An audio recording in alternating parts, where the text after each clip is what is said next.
تین خواہشات ایسی ہیں جو بندہ مومن اور کافر کے درمیان مشترک ہیں اور دونوں میں پائی جاتی ہیں.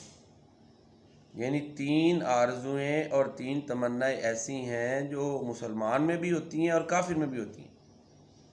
لیکن مسلمان کو یہ اعزاز حاصل ہے کہ اس کی یہ خواہشات، یہ تمنائیں اللہ تعالیٰ آخرت میں پوری کر دیتا ہے. ایک یہ کہ بڑھاپا نہ آئے، بیماری نہ ہو اور زندگی ہو، موت سے ڈرتا ہے. تو یہ تینوں خواہشات، بیماری سے نجات، بڑھاپے سے نجات، خوشحال زندگی اور موت نہ ہو، تو یہ خواہشات اللہ تعالیٰ مرنے کے بعد دوبارہ زندہ کریں گے تو پوری کر دیں گے. جنتی لوگ بیمار نہیں ہوں گے، وہاں پہ بڑھاپا نہیں ہوگا، خوشحالی ہوگی، فارغ البالی ہوگی، موت کو اللہ تعالیٰ ذبح کر دیں گے، موت نہیں آئے گی.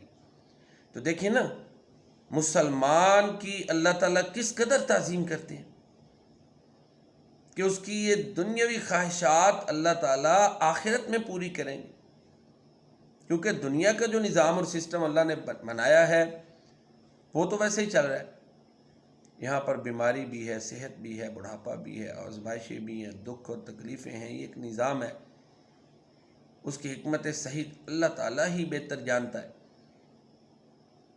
اللہ تعالیٰ نے کسی کے گناہوں کو معاف کرنا ہے، درجے بلند کرنے ہیں. یہ زندگی جس طرح بھی ہے اس میں یہ ساری چیزیں جڑی ہوئی ہیں.